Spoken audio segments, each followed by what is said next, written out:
अध्याय 2 सकारात्मक नजरिया कैसे विकसित करें।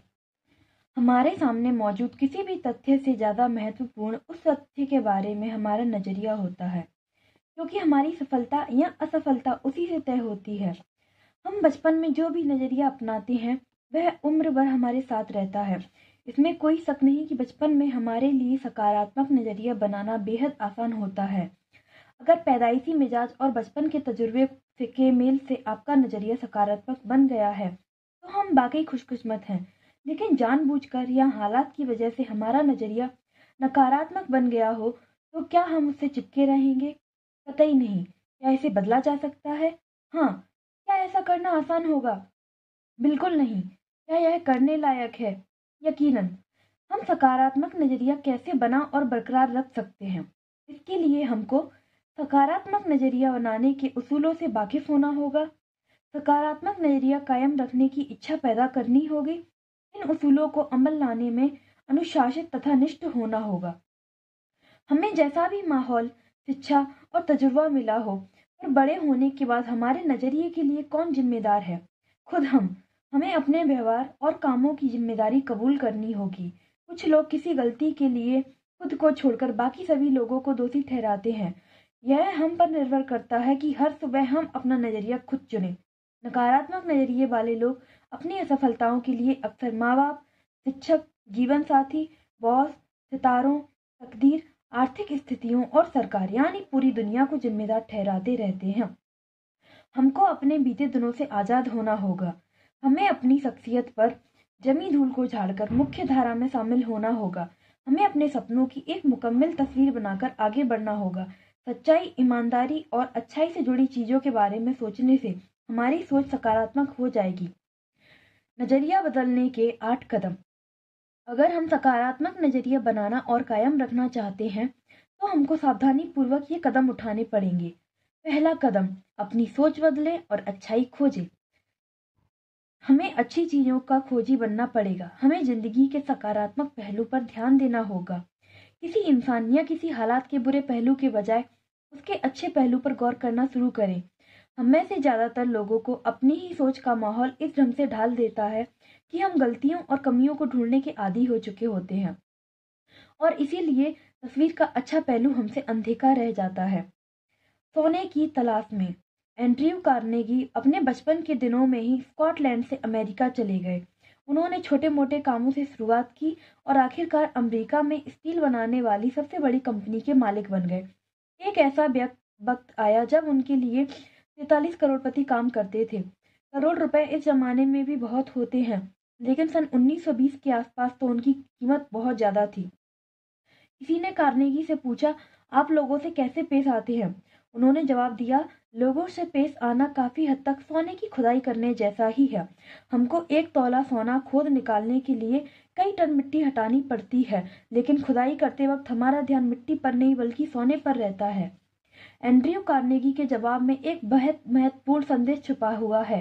हो सकता है कि किसी इंसान या किसी हालात में कोई अच्छी बात साफ तौर पर ना दिखाई दे रही हो। ऐसी हालात में हमें उसे गहराई में जाकर तलाशना होगा। हमारा मकसद क्या है? सोना तलाशना। अगर हम किसी इंसान या किसी चीज में कमियां ढूंढेंगे तो हमको ढेरों कमियां दिखाई देंगी, लेकिन हमें किस चीज की तलाश है? सोने की या मिट्टी की? कमियां ढूंढने वाले तो स्वर्ग में भी कमियां निकाल देंगे। अधिकतर लोगों को वही मिलता है जिनकी उन्हें तलाश होती है। कुछ लोग हमेशा नकारात्मक पहलू को देखते हैं। नकारात्मक नजरिए वाले लोग हमेशा नुक्स निकालते हैं। कुछ लोग हर चीज में नुक्स निकालते हैं। कोई काम भले ही बहुत अच्छी तरह किया गया हो, पर उन्हें इससे कोई फर्क नहीं पड़ता। ऐसे लोगों ने नुक्स निकालने को ही अपना पेशा बना लिया है। वे पेशेवर आलोचक हैं। वे इस तरह नुक्ताचीनी करते हैं जैसे कि उन्हें इसके लिए किसी प्रतियोगिता में इनाम मिलने वाला हो। वे हर एक इंसान में और हर एक हालात में कोई ना कोई नुक्स ढूंढ नहीं निकालेंगे। हमें ऐसे लोग हर दफ्तर और हर परिवार में मिल जाएंगे। वे चारों ओर कमियां ढूंढते हैं और यह बताते फिरते हैं कि चीजें कितनी बुरी हैं। वे अपनी समस्याओं के लिए पूरी दुनिया को दोषी मानते हैं। ये लोग दूसरों के जोश पर पानी फेर देते हैं।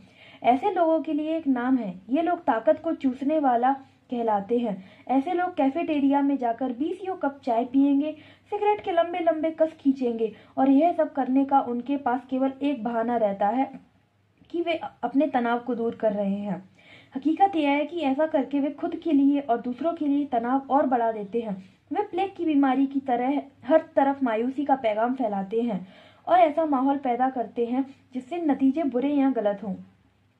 रॉबर्ट फुल्टन ने स्टीम बोट की आविष्कार की। हडसन नदी के किनारे उन्होंने इसका प्रदर्शन किया। उसे देखने के लिए जमा हुई भीड़ में कुछ निराशावादी और शक्की मिजाज के लोग भी शामिल थे। उन लोगों ने मजाकिया लहजे में बोला कि वह बोट कभी चालू नहीं होगी। जब बोट चालू होकर नदी में आगे बढ़ने लगी तो जिन लोगों ने कहा था कि वह कभी चालू नहीं होगी, वही लोग फौरन चिल्लाने लगे कि बोट अब कभी नहीं रुकेगी। यह भी क्या नजरिया है। एक शिकारी ने चिड़ियों को पकड़ने वाला एक अद्भुत कुत्ता खरीदा। वह कुत्ता पानी पर चल सकता था। शिकारी वह कुत्ता अपने दोस्तों को दिखाना चाहता था। उसे इस बात की बड़ी खुशी थी कि वह अपने दोस्तों को यह काबिले गौर चीज दिखा पाएगा। उसने अपने एक दोस्त को बतख का शिकार देखने के लिए बुलाया। कुछ देर में उन्होंने कई बतखों को बंदूक से मार गिराया। उसके बाद उस आदमी ने कुत्तों को उन चिड़ियों को लाने का हुक्म दिया। कुत्ता चिड़ियों को लाने के लिए दौड़ पड़ा। उस आदमी को उम्मीद थी कि उसका दोस्त उसके कुत्ते के बारे में कुछ कहेगा या उसकी तारीफ करेगा, लेकिन उसका दोस्त कुछ नहीं बोला। घर लौटते समय उसने अपने दोस्त से पूछा कि क्या उसने कुत्ते में कोई खास बात देखी। दोस्त ने जवाब दिया, हाँ, मैंने उसमें एक खास बात देखी, तुम्हारा कुत्ता तैर नहीं सकता। कुछ लोग हमेशा नकारात्मक पहलू को देखते हैं। निराशावादी किसे कहते हैं? निराशावादी लोगों के ये लक्षण होते हैं। जब चर्चा करने के लिए उनके पास कोई तकलीफ नहीं होती है तो वे नाखुश रहते हैं। जब कुछ अच्छा लगता है तो वे यह सोचकर नाखुश हो जाते हैं कि बेहतर महसूस करने के बाद उन्हें फिर बदतर महसूस करना होगा। उनकी जिंदगी का ज्यादातर वक्त शिकायत काउंटरों पर बीतता है। हमेशा बत्ती बुझाकर देखना चाहते हैं कि अंधेरा कितना है। वे जिंदगी के आईने में हमेशा दरारें तलाशते हैं। यह सुन लेने पर कि किसी और की जगह की तुलना में बिस्तर पर ज्यादा लोगों की मौत होती है, वे बिस्तर पर सोना छोड़ देते हैं। वे इस अंदेशे की वजह से अपनी सेहत का मजा नहीं ले पाते हैं कि कल वे बीमार पड़ सकते हैं। वे बदतर नतीजों के बारे में सोचते भर नहीं हैं, बल्कि हर घटना को बदतर बना भी देते हैं। उन्हें चांद में केवल धब्बे दिखाई देते हैं। वे मानते हैं कि सूरज केवल परछाइयां पैदा करने के लिए चमकता है। वे सहूलियतों को भूलकर केवल अपनी दिक्कतें गिनते हैं। वे जानते हैं कि कड़ी मेहनत से किसी को नुकसान नहीं पहुंचता, पर सोचते हैं कि कोई खतरा क्यों उठाया जाए। चेतावनी, अच्छे पहलू पर ध्यान देने का यह मतलब नहीं है कि कमियों को नजरअंदाज कर दिया जाए। आशावादी बनिए। कोई आदमी आशावादी कैसे बन सकता है? नीचे लिखी लाइनों में यह बात बहुत अच्छी तरह बताई गई है। इतने मजबूत बनिए कि आपके मन की शांति को कोई भंग न कर सके। हर मिलने वाले आदमी से सेहत, खुशी और समृद्धि के बारे में बात करें। अपने सभी दोस्तों को एहसास कराएं कि हम उनकी खूबियों और मजबूतियों की कदर करते हैं। हर चीज के केवल उजले पहलू को देखें। केवल अच्छी से अच्छी बातें सोचें, केवल अच्छे से अच्छे नतीजों के लिए काम करें और केवल अच्छे से अच्छे नतीजों की उम्मीद करें।